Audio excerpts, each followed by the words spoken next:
Hello students, I am a lecturer. So in this video we have studied about the integrated supply chain management जो कि unit 4 है supply chain management की book का। इसके अंदर हम पढ़ेंगे कि इंटीग्रेटेड सप्लाई चेन मैनेजमेंट होता क्या है, उसके बेनिफिट्स, डिसएडवांटेजेस और उसकी कैरेक्टराइज्ड क्या है। तो in one by slide we have discuss all this chapter. So let's start. First आता है इसमें कि मीनिंग क्या है इंटीग्रेटेड सप्लाई चेन मैनेजमेंट का। आप अगर इस वाली चीज़ को ध्यान से देखोगे कि इंटीग्रेटेड सप्लाई चेन क्या है, जिसमें पार्टिसिपेंट्स होते हैं मेरी सप्लाई चेन में, कि सप्लायर्स हैं, सप्लायर से मैन्युफैक्चरर्स के पास हम गए, मैन्युफैक्चर डिस्ट्रीब्यूटर या होलसेलर के पास गया, फिर वो रिटेलर के पास, रिटेलर से जो प्रोडक्ट है वो मेरा कस्टमर्स तक पहुंच रहा है। मतलब कि एक बनाने वाले से, प्रोड्यूसर से वो कस्टमर्स तक, एंड कस्टमर्स तक पहुंचने के लिए कितनी जो है उसके बीच में इंटीग्रेशंस होती हैं। इंटीग्रेशन को हिंदी में बोला जाता है एकीकरण होता है, कि सब एक ही गोल की तरफ साथ साथ कार्य करते हैं, उसको बोला जाता है इंटीग्रेटेड सप्लाई चेन। कि काम एक ही है सबका, कि एंड कस्टमर्स तक उस प्रोडक्ट को पहुंचाना, और वो एक साथ मिलकर हम कैसे काम कर रहे हैं उसको बोला जाता है इंटीग्रेटेड सप्लाई चेन। फिर आप यहाँ पर देखोगे कि इंटीग्रेटेड सप्लाई चेन मैनेजमेंट क्या है, कि सप्लाई चेन के अंदर की सभी पार्टीज़ जो है वो इंटीग्रेशन होती है मैनेजमेंट के साथ, उसको बोला जाता है इंटीग्रेशन सप्लाई चेन मैनेजमेंट। और जो इंटीग्रेटेड सप्लाई चेन मैनेजमेंट के अंदर क्या है, कि जो बिजनेस है वो अपने सप्लायर्स, होलसेलर या डिस्ट्रीब्यूटर्स या फिर अपने ट्रांसपोर्ट या फिर एक लॉजिस्टिक सिस्टम में कोलैबोरेशंस के साथ जो है अपने, कोलैबोरेशन का मतलब होता है एक साथ कार्य करके जो है उसको स्थापित करने का जो है वो प्रयास करते हैं।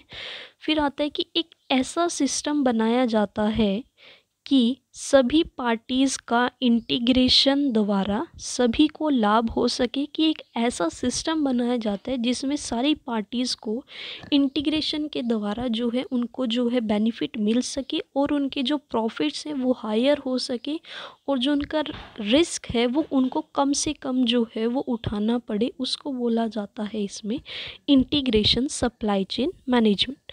सो ये था इसका मतलब। आई होप आपको समझ आया होगा। नेक्स्ट आता है कि क्या करेक्टरिस्टिक्स है मेरे सप्लाई चेन मैनेजमेंट की। इसमें आप देखोगे बुक में सिर्फ एक ये दे रखे है कि कस्टमर एनालिसिस, की इंटीग्रेशन सप्लाई चेन में जो है हम कस्टमर्स का एनालाइज करते हैं कि हमारे कस्टमर्स क्या हैं, मुझे किस तरह का ऑर्डर जो है प्रिपेयर करना है। फिर आता है परचेजिंग एंड सप्लायर पार्टनरिंग, कि मैं उस चीज़ को परचेज़ करूँगी और सप्लायर के साथ जो है वो पार्टनरशिप रखूँगी कि वो मेरे प्रोडक्ट तक, मेरे एंड कस्टमर्स तक पहुँचा सके। फिर आता है इन्वेंट्री मैनेजमेंट एंड कंट्रोल, कि मैं अपनी इन्वेंट्री को किस तरह से मैनेज करके चलूँगी और किस तरह से मुझे उस पर कंट्रोल रखना है वो। फिर आता है इसमें demand and lead time management, कि डिमांड क्या आ रही है और उसको टाइम के साथ कैसे मैनेज करना है वो इसमें देखा जाता है। फिर आता है मटेरियल मैनेजमेंट, कि मटेरियल को कैसे मुझे जो है वो मैनेज करके चलना है। फिर इसमें नेक्स्ट पॉइंट आता है मैन्युफैक्चरिंग एंड रीमैन्युफैक्चरिंग असेंबली। इस पॉइंट के अंदर क्या आता है कि मैन्युफैक्चरिंग और रीमैन्युफैक्चरिंग असेंबली में क्या होता है कि मुझे इसके अंदर नेक्स्ट क्या आता है कि क्या करेक्टरिस्टिक्स है मेरी इंटीग्रेटेड सप्लाई चेन मैनेजमेंट की। फर्स्ट आता है इसमें परचेजिंग एंड सप्लायर पार्टनरिंग, कि मैं जो है परचेज़ करूँगी और सप्लायर्स के साथ जो है अपनी पार्टनरशिप कर लूँगी, कि मैं आपको अपना प्रोडक्ट दे रही हूँ, आपको वो किस किस वे में, किस तरह से जो है मेरे एंड कस्टमर्स तक पहुँचाना है, वो आपकी ड्यूटी होती है। तो ये है फर्स्ट पॉइंट। सेकेंड आता है इन्वेंट्री मैनेजमेंट एंड कंट्रोल, कि मुझे इन्वेंट्री के ऊपर मैनेज करके रखना है और उसको कंट्रोल करके रखना है, कि जब भी डिमांड राइज होगी मैं वहाँ से उस इन्वेंट्री का यूज़ करके प्रोडक्ट बना के और अपने कस्टमर्स की ऑर्डर जो है उनको फुलफिलमेंट कर पाऊँ। नेक्स्ट आता है इसमें demand and lead time management, कि मुझे लोगों की डिमांड को और पूरे टाइम को जो है वो मैनेज करके चलना है अपना इंटीग्रेटेड सप्लाई चेन मैनेजमेंट के अंदर।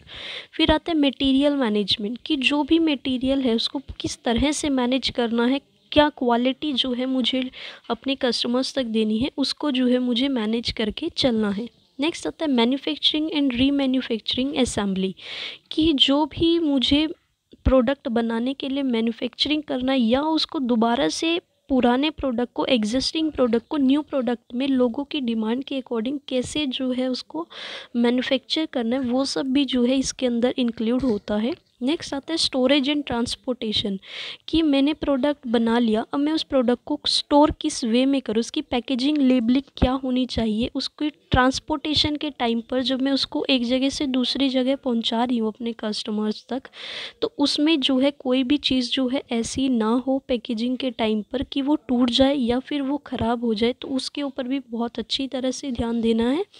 एंड नेक्स्ट आता है कि मैं अपने कस्टमर्स की ऑर्डर को फुलफ़िल कर पाऊँ। एंड लास्ट पॉइंट आता है कस्टमर एनालिसिस, कि जब मैं अपना प्रोडक्ट अपने कस्टमर्स तक पहुंचा दूंगी, फिर मैं एनालाइज करूंगी कि मेरा प्रोडक्ट मेरे कस्टमर्स को पसंद आ रहा है या फिर नहीं आ रहा। सो ये थे इसके characteristics of integrated supply chain management के।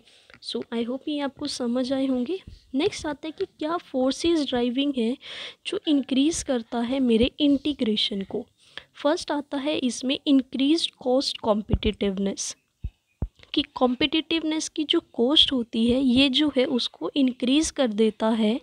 फिर सेकेंड आता है short and product life cycle, कि जो भी मेरे प्रोडक्ट की लाइफ साइकिल है वो शॉर्ट होनी चाहिए, ताकि लोग जो है दोबारा से मेरे प्रोडक्ट को परचेज़ करें, जिससे मुझे जो है प्रॉफिट्स हों और मेरा प्रोडक्ट जो है वो डेली बेसिस पर ना सही, वो मंथली बेसिस पर जो है वो परचेज़ होता रहे। फिर आता है इसमें फास्टर प्रोडक्ट डेवलपमेंट साइकिल, कि जो प्रोडक्ट की डेवलपमेंट साइकिल है वो फास्ट हो, जिससे लोग जल्दी से जल्दी मेरे प्रोडक्ट को जो है वो परचेज़ करें। फोर्थ पॉइंट आता है इसमें globalisation and customisation of product offering, कि जो भी प्रोडक्ट की मेरी ऑफरिंग है उसको ग्लोबलाइजेशन करना और उसमें कस्टमाइजेशन करना according to customers needs and wants. फिर इसमें लास्ट पॉइंट आता है ओवरऑल क्वालिटी, कि प्रोडक्ट की जो भी ओवरऑल क्वालिटी है उसको मैं इम्प्रूव कर पाऊँ अकॉर्डिंग टू कस्टमर्स डिमांड। सो ये थे इसके फोर्सेस ड्राइविंग जो इंक्रीज़ करती हैं मेरे इंटीग्रेशन को। नेक्स्ट आता है इसमें कि मेरे क्या बेनिफिट्स हैं इंटीग्रेटेड सप्लाई चेन के। फर्स्ट आता है इसमें इंक्रीज़ इन रिवेन्यू, कि जो भी मेरी इंटीग्रेटेड सप्लाई चेन है वो अलाउ करती है कंपनी को कि वो फोकस करे एसेट्स के ऊपर, जिससे वो अलाउ करती है ऑर्गेनाइजेशन को कि वो मोर रिवार्ड्स जो है वो रीप करे।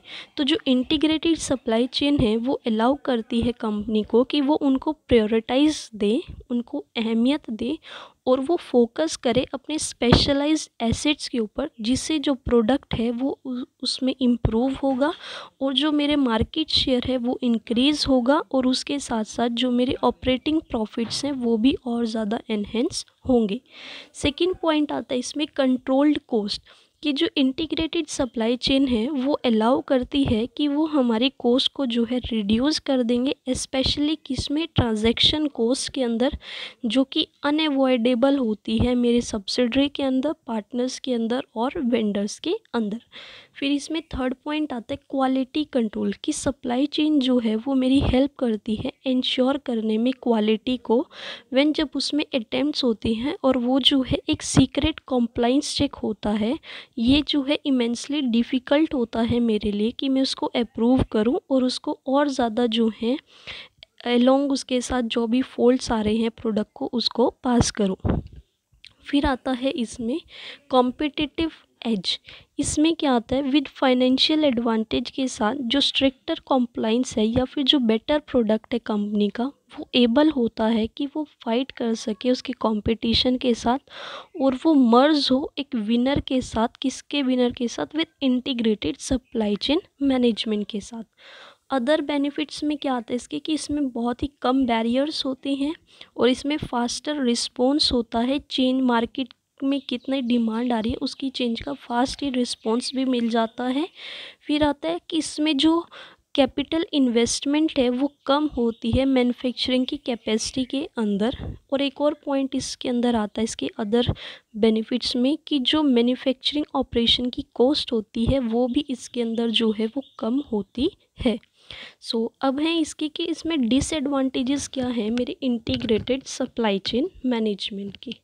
फर्स्ट पॉइंट जो है वो इसमें आता है एक्सेसिव रेगुलेशन।